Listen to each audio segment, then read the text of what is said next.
তো নমস্কার বন্ধুরা, এডুকেশন কালচার ইউটিউব চ্যানেলে তোমাদের প্রত্যেককে স্বাগত। আজকে তোমাদের করা সবথেকে গুরুত্বপূর্ণ একটা প্রশ্নের উত্তর দেব। প্রশ্নটা হচ্ছে এরকম যে দাদা, আমরা WBSCTE অর্থাৎ West Bengal state council of technical and vocational education and skill ডেভেলপমেন্টের আন্ডারে বর্তমানে আমাদের অড সেমিস্টার এক্সামিনেশন কমপ্লিট করলাম। সেটা ডিপ্লোমার থার্ড, ফিফথ এবং ফার্স্ট সেমিস্টারের স্টুডেন্টরা।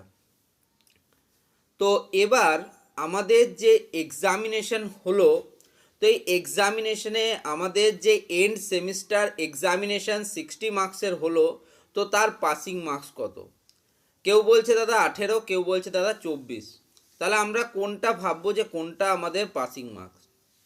তো দেখো, আমাদের ওয়েস্ট বেঙ্গল সহ আমাদের সমস্ত যে রাজ্যসমূহ আছে, সেটা বিহারের হতে পারে SBT state board of technical education, সেটা হতে পারে মহারাষ্ট্র বোর্ড MSBT, ঠিক আছে, Maharashtra state board of technical education.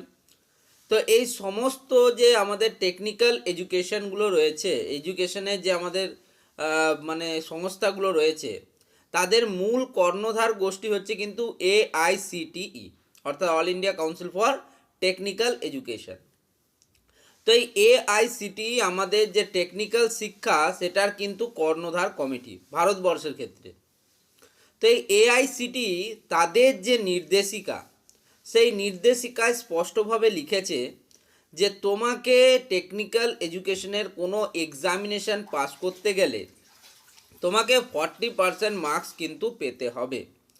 সেই 40% মার্কস তোমাকে যেমন ইন্টারনাল কলেজ ইন্টারনালসে পেতে হবে, একইভাবে তোমাকে 40% মার্কস কিন্তু কলেজের এক্সটার্নালসে পেতে হবে। ঠিক আছে, এটা একবারে আমি AICTEর যে রুল সেটা অনুযায়ী বললাম। তো সেই দিক থেকে দেখতে গেলে আমাদের বা পলিটেকনিক স্টুডেন্টদের টোটাল কিন্তু 100 নম্বরের পরীক্ষা হয়। তো 100 নম্বরের মধ্যে 40 নাম্বার থাকে আমাদের কলেজের হাতে, যেটা কলেজ ইন্টারনালস হয়, যার মধ্যে আমাদের অ্যাটেন্ডেন্স, অ্যাসাইনমেন্ট এবং ক্লাস টেস্ট ইনক্লুড থাকে, এবং বাকি 60 মার্কসের আমরা এন্ড সেমিস্টার এক্সামিনেশন দিই। তো যেহেতু 40% বোথ ইন্টারনাল অ্যান্ড বোথ এক্সটার্নালের কথা বলা হচ্ছে, সেক্ষেত্রে আমাদের ইন্টারনাল বা কলেজ থেকে 40 নাম্বারের মধ্যে আমাদেরকে পেতে হবে পাস করার জন্য মিনিমাম 16 মার্কস, এবং আমাদের যে এন্ড সেমিস্টার এক্সামিনেশন আমরা দিলাম, সেখানে আমাদের পেতে হবে 40% অর্থাৎ 24 মার্কস।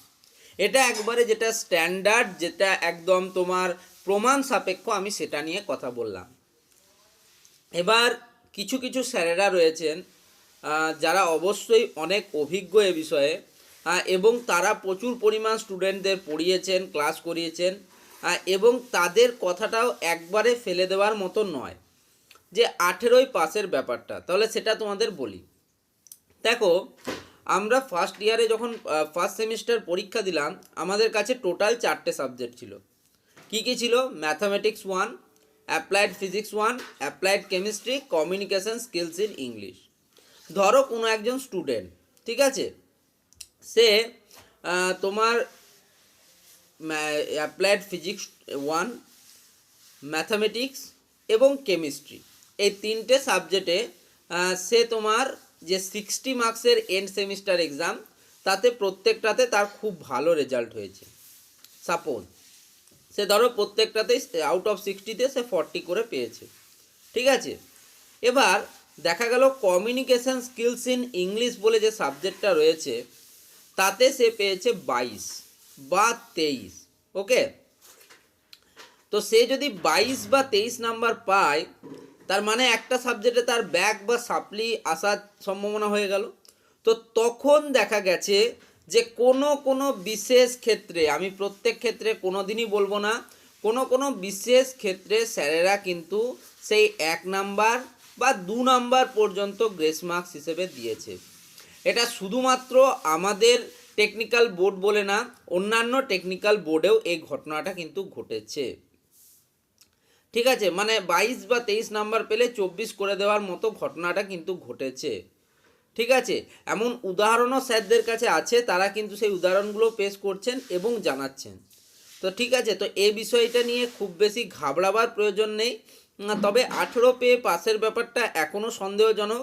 তাই আমি প্রত্যেককে বলি, যেহেতু এআইসিটিই অর্থাৎ all India council of technical education তাদের একেবারে রুলস অ্যান্ড রেগুলেশনস অনুযায়ী সেটা লিখেছে, তাই তোমরা সদা সর্বদাই চেষ্টা করবে যে তোমরা যাতে অ্যাটলিস্ট 24 মার্কস কিন্তু স্কোর করতে পারো। ঠিক আছে, একটা সাবজেক্টে 2-1 নাম্বার কম থাকলে সেটা কিন্তু গ্রেস মার্কস হিসেবে দিয়ে দেওয়া হয়।